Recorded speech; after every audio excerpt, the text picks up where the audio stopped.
Yes, indeed. Yes, indeed. We're back once again, man. The Everything I Love podcast. Uh, my name is Marcel P. Black. I'm being interviewed by my good brother. You know what I'm saying? Eternity Everlasting, straight out of Mob Town. Good brother, what's up? I'm good, man. How you been? Thanks for having me back. Man, 100 man. Look, brother, it's a pleasure and an honor every single time, bro. So last time we talked about Ain't Worth It. You know what I mean? By you know what I'm saying, featuring Sister Dat Beast. You know what I'm saying? She's from Lafayette. She lives in Mexico Okay. now. You know what I'm saying? So that's cool. And I got my good brother Mark Dub, part man, part thug on the skit. You know what I mean? And so it's just funny because you got two songs with features. You know what I'm saying? So the song we're gonna talk about for this particular episode, track number 5 on the album, is called On the Real, featuring my country cousin, my good brother Big Sant, produced by Backpack Beats. What's funny is this is the second song that I have with Big Sant, and it's also on Backpack Beats. The first song we did together was Black Guy Fresh. Okay. And so this time, you know, we got Backpack Beats and it's on the real, which is pretty much a completely different type of record. But you Right. know, we can talk about that as well. Once again, the interviewer is Eternity Everlasting. Good brother, the floor is all yours. All right, man. I want to just jump straight into it. Mhm. This is a powerful record.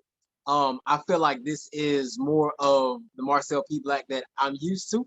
Mhm. And I guess first and foremost, I really just want to say that this record feels almost like a love letter to the revolution. In a sense of I love y'all, but y'all don't love this shit like y'all say y'all love it. So I Mm. want to know what really inspired this record and what made you want to put this record Like I said last time we talked, man, this whole album is inspired by Little Brother Fonte, Ninth Wonder, Cesar Comanche, Justice League, North Carolina hip hop. And this beat, I picked this beat out actually to be on In Search of the Black Messiah. It was one out? of Okay. the early beat. It's one of the early beats I was gonna use. But I picked this beat, another beat, and I picked the beat that was going to be. They ended up being Black Guy Fresh. Once I started fleshing the album out, it didn't necessarily fit the album anymore. But I love this beat Right. because it sounds like something Ninth Wonder would do. Okay. And I am I agree. the little brother era of Ninth Wonder. The stuff he did with Murs, the stuff he did with Sky Zoo, the stuff he did for Rhapsody, the stuff he did with the Soul Council, the stuff he did with Buckshot from Black Moon. Okay. Like I Yeah. love, I like, you know, I'm a country Southern nigga at heart, but I am a backpacker, and Okay. I love Southern backpack rap, right? Okay. And so this beat sounded like Ninth Wonder to me. Okay. And I just wanted to rap. I mean, and so this part of the album. So um, I was planning on some other episodes, but to put it in context for you, um, so you know, my father passed away March 18th, 2020, and um, and the first, and so this album is written.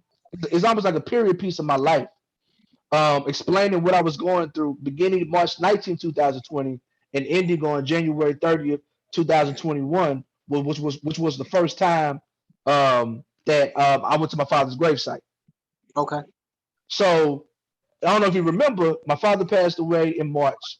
I'm home. I'm in deep, deep grief. I'm going through all the motions or whatever. Right. While I'm at my crib, I'm back in Oklahoma for a month, and I find an old rhyme book, Yeah. and my rhyme book was full of battle raps, right?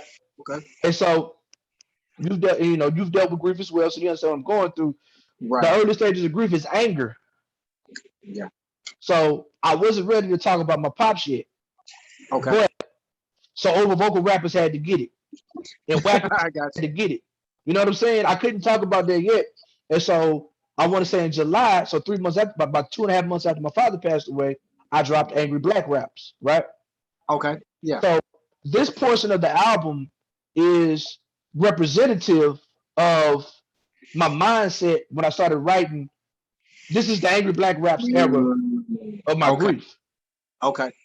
So there's a bit of there's so Angry Black Raps was a whole bunch of battle records with just a little bit of social commentary towards the end, right? And so Right. this song concept wise is almost the opposite, right? So it begins, revolutionary, but like my anger is getting away from me.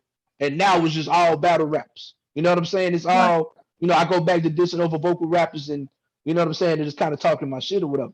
So like, Right. so yeah, so like, so it was, so this, I'm not a, like, Angry Black Raps was probably the most gun bars I've had against other rappers and battle raps ever. You know what I'm saying? And Right. so that's not what I really do. I don't really like to. I mean, it's fun to do. You know what I'm saying? But like, all my stuff was about black empowerment. But this whole album was about challenging myself and like Okay. taking myself out of my comfort zone, right? Okay. You know what I'm saying? So like the first verse is more revolutionary. You know what I mean? The second verse is straight shit talking. You know what I mean? And then Right. like, and then also I had to, because, and I don't know if you was gonna ask about this, that nigga Big Sant left Earth. Oh my God. Like Oh, he did. He killed it. Earth. He left Earth. So yeah, so I had to, but yeah, it was fun to do. Like I like this type of music is what I listen to the most. Okay. That's what I listen to the most. So yeah. So I think that it's interesting that you say that, in the sense of it's the type of music that you listen to the most, but not necessarily the music that you make. But Mhm. so this album, like you say, is everything I love. It's kind of taking you out of your comfort zone. It's placing you in lyrically in places that you don't normally do. So with that being said, do you feel like this record, let me see how I want to say this. So your gun bars, I had something written down, but I kind of want to switch this up because I noticed the gun bars too, and I was like, yeah, this is also a little bit different.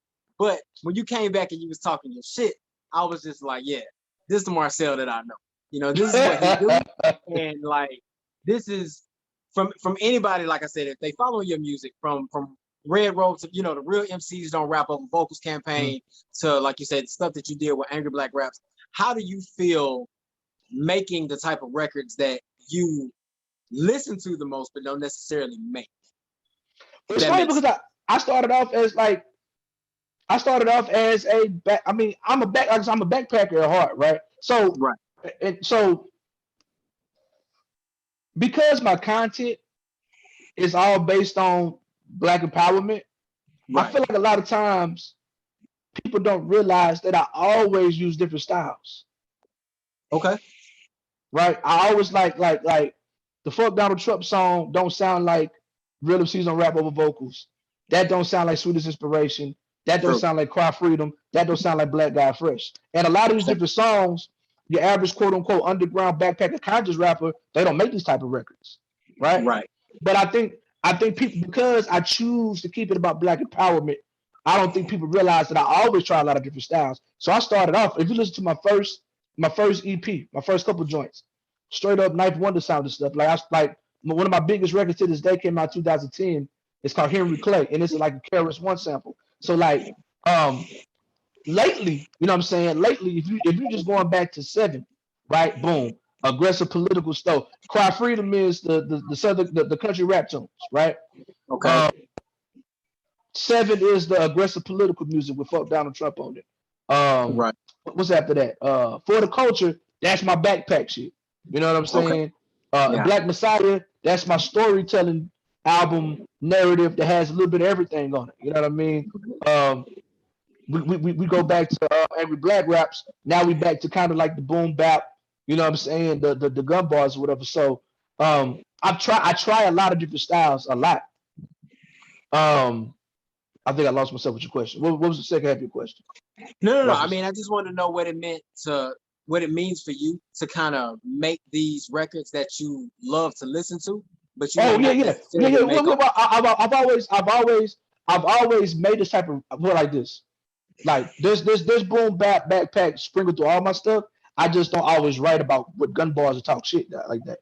You know what I'm saying? Right. Because I don't know. I just feel like there's a lot of people talking shit and gun bars and a lot of stuff like that. And like we don't necessarily need that anymore, right? Right. We don't need, like, we need more black and power music. So that's what I focus to do throughout my career. But I do like it. And like I said, this whole album is not a typical what you expect from me.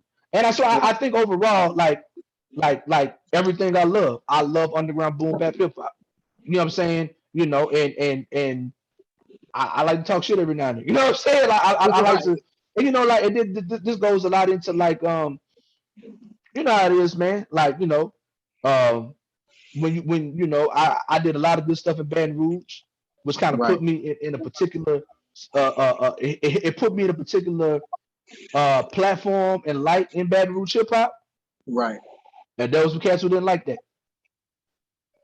So sometimes, you know what I'm saying? You know what I'm saying? When I when when get you. when the chopper spray, you know what I mean? Right, And you know, not at nobody in particular, but sometimes just as an MC, you gotta let niggas know. Like, bruh. I get it. don't let the conscious raps fool you. I'm from Baltimore, bro. Like, you know what I'm saying? Like I get it. I didn't get here playing patty cake. Right. Rap over I, vocals in the stage is where the tomb is at. You know yeah. what I'm saying? Like you do Right. that, like I'm battle tested and approved. Like I'd have been across the country, I'd have gave a lot of niggas this work. You know what I mean? So like Right. sometimes you gotta remind these cats that, you feel me? That's what's up, man. I really appreciate you saying that, and I can honestly say, like, I have listened to, I want to say just about everything, because I met you a couple of years ago. You know what I'm saying, and I know at least like 6 of your projects, at Right. least 6 of them, and I can honestly say that none of them sound the same, and that's a good thing, because sometimes, including myself, I've done this. Rappers can sometimes get pigeonholed, Yes. and they get kind of used to that comfort zone. And I tell you, somebody once told me when they heard some of the newer stuff that I was doing, they was like, "It sounds like you having fun with your music," and that meant a lot to me because I didn't really think about it. But then when after they said it, I had to go back and really kind of consider the fact that, yeah, sometimes I kind of force records because I think this is what people want to hear. And I can honestly say, I don't think you ever make music that people want to hear. You make the music that you want to make, and other people just really dig what you do. And I think That's that's a exactly what it major is, bro. That's smooth like thing. we like I always say, man, I make music for the love of hip hop. I make music for the liberation of African people. I make music because I want to express myself. I've never made art for money. Right. I've never made art for clout. I've never made art for whatever. Now doing business, something different. So it's like I Right. put a whole different hat on. You know what I'm saying? So it's just like, so I know for me, and that's the reason why I'm so serious about my business and why I work so hard, because I already know. Well, now I ain't gonna lie to you. Since Trump was in office and in the era of Black Lives Matter, people are more, quote unquote, being woke, and like some Right. sort of social commentary is a little bit more in the mainstream. So Right. unfortunately, while all the trials and tribulations in African America is taking place or whatever, like it's been pretty decent for my music. You know what I'm saying? And I hate to say it, like a large part of, a large part of Cry Freedom doing so well, and Seven doing so well, because Cry Freedom, it just so happened that it came out a couple of weeks after Alka Sterling was lynched. Mm, You know what I'm saying? And so people was looking for that type of music. right. You know what I'm saying? I hate to say that, but it's going to be forever connected. Like Quiet Freedom was a soundtrack to Baton Rouge during that Yeah. summer. You know what I'm saying? 2017, Trump is in office. Right. And so me rapping the same angry conscious raps, because I had a record where I was critical of Obama too. So it wasn't like I was Mhm. just dissing Trump because it was trendy. Like Right. I'm a registered independent. You know what I'm Right. saying? So I'm always gonna be critical whoever's in office. Joe Biden, Kamala and Joe got some. I got something in the chopper for them as well. You feel me? Okay. Because I'm a registered independent, whatever. You know what I mean? So, but in the era of a whole bunch of uprisings and riots and rebellions, like Seven was a soundtrack to that. Right. You know what I'm saying? So it's like I was just kind of speaking to what's going on, and it's always my art is always a reflection of what I'm going through, of what I'm seeing. But I really appreciate you saying like none of these albums sound alike, because like I said, I think people kind of because I don't falter on my values, on my principles, on my content, that I'm just every album is not alike. You know what I'm Right. saying? And specifically with this album, like one of my first EPs that really like got big records off of was a song called "One Love, a Hate Story." Right, "One Love, a Okay. Hate Story." My first official studio album was called "I Love Her Too." Okay. You know what I'm saying? And it was produced by Jay Philly. This album, Everything I Love. So this is like part 3 in the Love series. Okay. Just like, you know what I'm saying? Just like I got Black Messiah, I got Black Soul, and I got Angry Black Rap. So I kind of do that because Okay. I'm a fan. I'm a fan of artists who do that. They kind of have continuation stuff. You know what I'm Right. saying? So it's like it's and if you put all 3 of the Love projects back to back, you put out 3 of the Black projects back to back, none of them sound alike. That's dope. That's But a but dope concept. but none of them sound alike or whatever. But but yeah, man, this song was super duper dope. And I got to give a big shout out to Big Sant, bro. And it's so funny because when we did the first record with Backpack Beats, Black Guy Fresh, I didn't realize until the song was pretty much mixed and mastered that he only gave 12 bars. Oh, okay. On this song, I didn't realize until a couple of listens that he gave me 24. I'm like, nigga, you don't know how to count bars?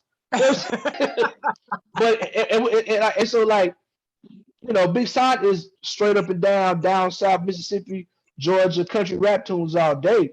But like, I want to say in 2000, maybe 14 or 15, he put out a song called Nigga Rap. It's called Okay. Nigga Rap. Oh no, Rap Nigga, whatever. You know what I'm saying? And it's him, is Tito Lopez, who's from Gulfport, and Infante. Okay. And so the whole song is who said nigga from the South can't rap. You know what I'm Okay. saying? And Yeah. so I said, son, I already got the country rap tunes. I already got that. We done already came down the slab of Pop Trump. We done already got fresh. You know what I mean? I said, I need that who said niggas from the South can't rap sign. Okay. Because it was very similar. It was like I don't know if it was a knife one to beat or not, but it was like one of them type of, you know, what I call the Carolina soul boom bap. I said, Right. look, this is what I need for you this record. And boy, did he deliver. Like, He I'm did. listening, like, oh, I gotta rap after this. Like that. I can't, you know what I'm saying? Like, and so right. And you know, so I like so yeah, Big Sant, man, that's my guy. Like, you know, the industry is really weird. There's a lot of weird niggas out here, right? Yeah. He's one of my industry, quote unquote, industry friends that I'm really friends with in real life. I could just bang his line and we can talk for hours. So if I text him, he's gonna text me back and blah blah blah blah blah. You know what I'm saying? So huge shout out to my man Santiago, man. That's my guy. That's what's up, man. I'm glad that you touched on that because I was actually gonna ask you about that, like just far as like y'all relationship and like how y'all came to be and stuff like that. Because both of y'all together on this record was strong. So since you touched on that, I'm gonna go to this real quick. And you said something earlier that kind of parlayed into a question that I had already prepared for you. So I'm glad that you touched on this. You said the word clout earlier. Now, in the hook, you are essentially saying that they ain't real. You know what I'm saying? Like you saying on the real, they ain't really about this life. Do Right. you think that, as you said earlier, you talked about like how coincidentally, I guess you could say, your records will live on in infamy, especially because they're like soundtracks to these movements that have been going on. Mm-hmm. Do you think that these recent events that we have been dealing with, do you feel like more people are trying to jump on revolution just for the clout? Or do you think that there are just kind of different levels to it? Like, you know, some people are just word of mouth. Some people just all talk. And then you got some people who really in the trenches when it comes to this revolution stuff. So how do you feel about these people that are really trying to pimp the game, so to speak, just for clout to go along with this, you know? Yes, I mean, so like, especially, I was reading something today, and man, I have a couple of different ways to answer this question. Okay, so I was reading something today on Hood Communist, and it was talking about how like how McDonald's is using these was it celebrity influencers to sell these Oh combos. yeah. You know what I'm saying? Uh-huh. So like with Saweetie or whatever, what was Saweetie? However you say her name or whatever. But it's just like post George Floyd, specifically post George Floyd. I don't know if you remember, like when America was burning last year, every single white company that niggas support was coming out talking about how we support the black community. It got so ridiculous when now niggas do fuck with Gushers and Fruit by the foot. They do, we do rock with them. But when Gushers and Fruit by the foot was like, we'd be nothing without the black community. I'm like, come on, bro. Like you know what I'm saying? But so what they, I was listening to something on the radio with Doritos, and Doritos had something called the Black Division, to where they're trying to whatever to black people, and all they're doing is and this particular article said that specifically black women test better on the market. You know what I'm saying? So it's like, to get black people involved, you put a black woman on something and you say you're donated to some nonprofit and you're woke all of a sudden, and they're doing this to make black people keep buying their products, right? Yeah. With artists, it's the same, right? You know, the people over here who are communists, specifically Sister Ricky Ryan, she talks about celebrity-centered analysis, right?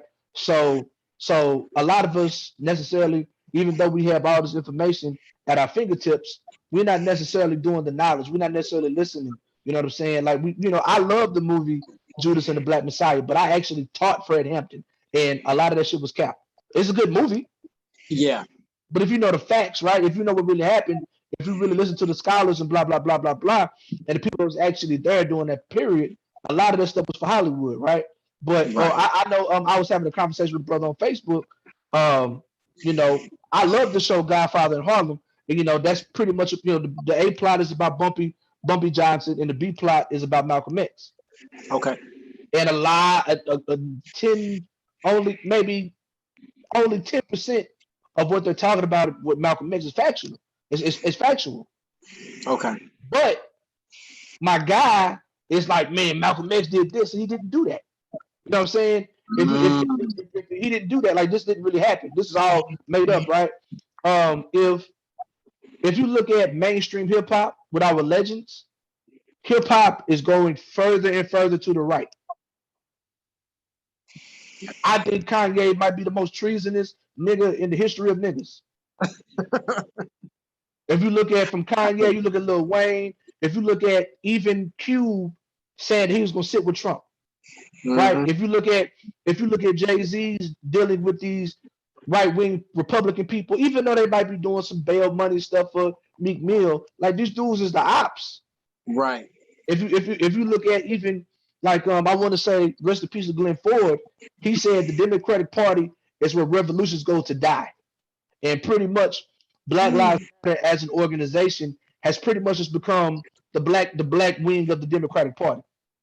Joe Biden is, I got super duper political now, right? Joe Biden is a white supremacist. He is a white supremacist, and he's moderate at best. Okay. Kamala Harris locked up buku niggas. Like, you know what I'm saying? Like, their politics are super duper right. You know what I'm saying? So, I was just listening to the last poll yesterday. Niggas are scared of revolution. You know what I mean? So you know what I mean? You're a poet, so you already know what I'm talking about. I'm sure you probably know that poem up, you know what I'm saying, backwards. You know what I'm saying? So yes, I absolutely do think that, like, niggas is not ready for revolution. If the time comes, they're gonna try to go for the, you know, it's capitalism, black capitalism, and I say that living in Tulsa, which is the capital of black capitalism. And me and my guys have conversations about this all the time. As a socialist, you know what I'm saying? I definitely speak about my tensions with the whole situation. But so, like, even the quote unquote safe black folk in the Democratic Party or the rappers that we love, you know what I'm saying, they're going further and further right. And in efforts to get some type of quote unquote to maintain their influence and maintain that bag or what have you, they don't want a revolution, because that means change. Yeah. Jay-Z will never say he want to be a revolutionary, because it's gonna fuck up his money. Right. You know what I'm saying? So like, you know what I mean? And Jay-Z my all-time favorite rapper. Like, well, I can honestly say now, when they're saying Fonte's my all-time favorite rapper, but I'm a huge Jay-Z fan. Like, I got every album, whatever, his politics withstanding or whatever, but I'm critical of his politics. And, you know, like the NFL deal, blah, blah, you don't want a revolution, man. Like, that nigga ain't do shit with that position. And he wasn't gonna do nothing. He just got a bag. You know what I'm saying? So that's the long answer to your question. So what's funny is That's a Nas. That's part of a Nas verse. Okay. Oh, real. All these fake. He said that on One Love, One Love, the One Love joint. Okay.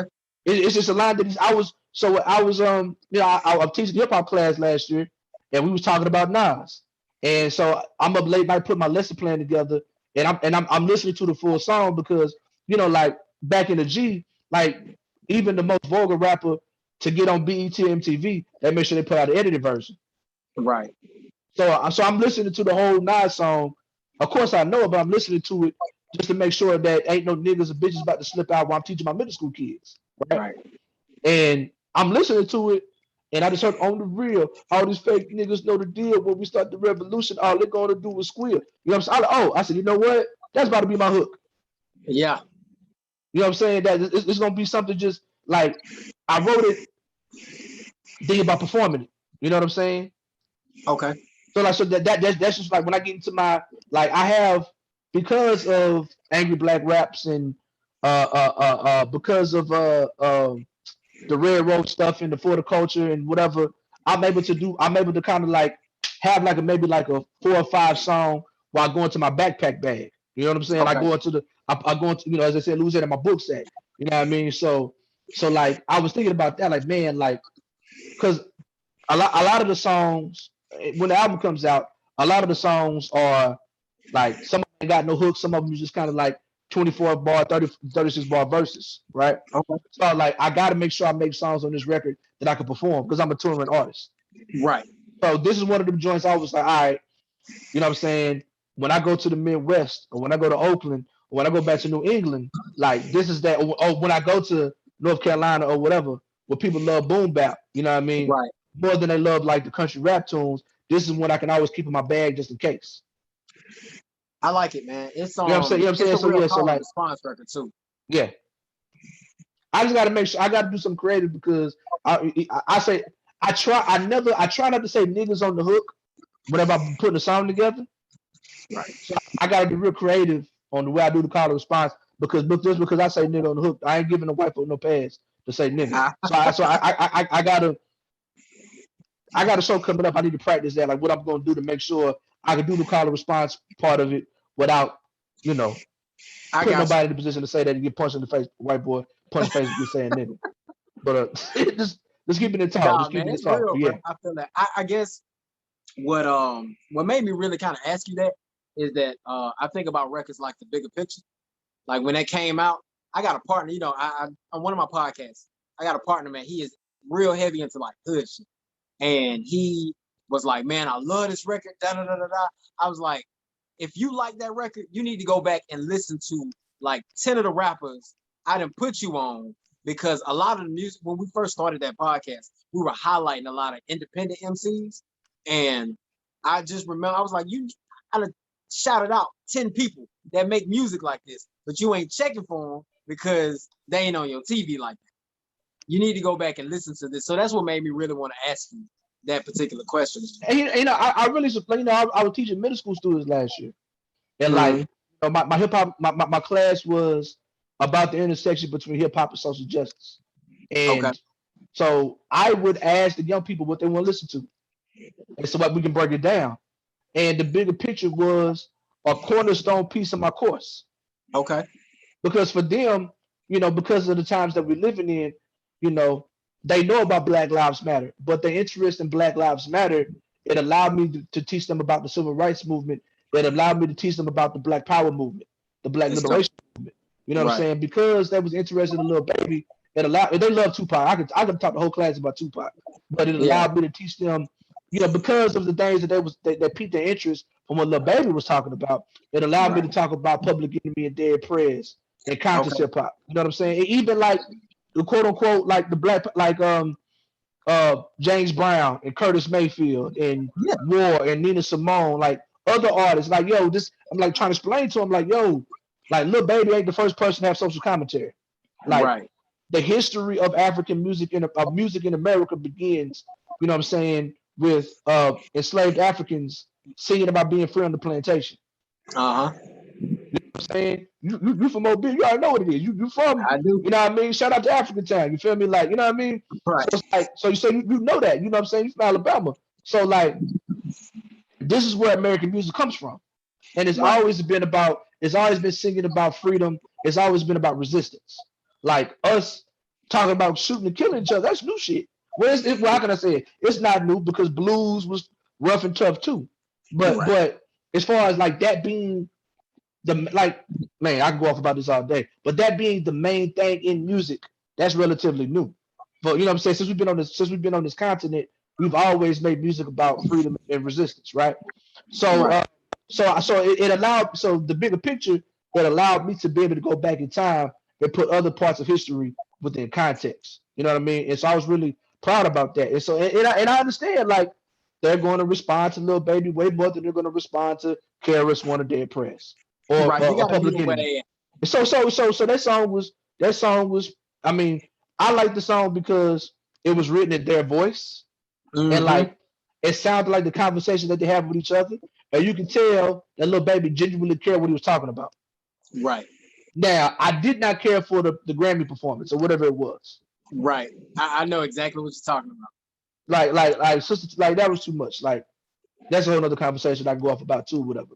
You know what I'm saying? Like I once got you. whatever, we like stop. That's not what this is about. This is about everything I love, right? We got super political. But yeah, Right. but yeah, 100%. Like so big shout out to him, Lil Baby, and I hope that he does more records like that if he feels inclined to, because I'm all about lifting the youth up and like listen to them and allowing them to like not allowing to them, encouraging them to speak about whatever's going on in Black America, where they at, where they're coming from, and doing it from a genuine place. You know what I mean? So that's why that's really important. Okay. Well, that's all I got, man, for On the Real, featuring Big Sant. I'm once again, like I said about the last track, I'm just really excited about this project. I thank you for allowing me to be a part of this podcast with you. And go ahead and it's on you. Yes, indeed. Yes, indeed. So for the people out there, September 14th is the date. September 14th is the date. MarcelPBlack.bandcamp.com. If you don't follow me, please go to follow me at on Twitter and Instagram at Marcel P. Black, Facebook MarcelPBlack, MarcelPBlack.com. Man, I'm gonna put it on streamers later. You feel me? You know, streamers don't pay enough, so we got a Bandcamp thug it out first. Thanks. You know what I'm saying? It's a Thanks. pandemic, and that little 0.437 cents of spin that Spotify doing it ain't cutting it. Yeah, I mean, so boom. Yeah, so that's that or what have you. Good brother, it's good to see, it's good to talk. You know what I'm saying? We got to, podcasts or not, we gotta hop on these things a little bit more often and definitely talk more, brother. It's just it's good time to see good brothers during this particular pandemic and times that we in, man. So I really appreciate you. And tell them where to find you. Tell them about your podcast. All right, man. So once again, y'all can find me at MrEverlasting.com. Check me out at Eterniti.bandcamp.com. I'm also host of two different podcasts. One is The South Got Something to Say, which is basically three brothers just giving our piece. We drop every Monday on your favorite DSPs. You can find us on, your Spotify's, Apple Music, Apple Podcasts, Google Podcasts, wherever you listen to that. And then also, I'm one half of the Safe Word with my girl Mystique.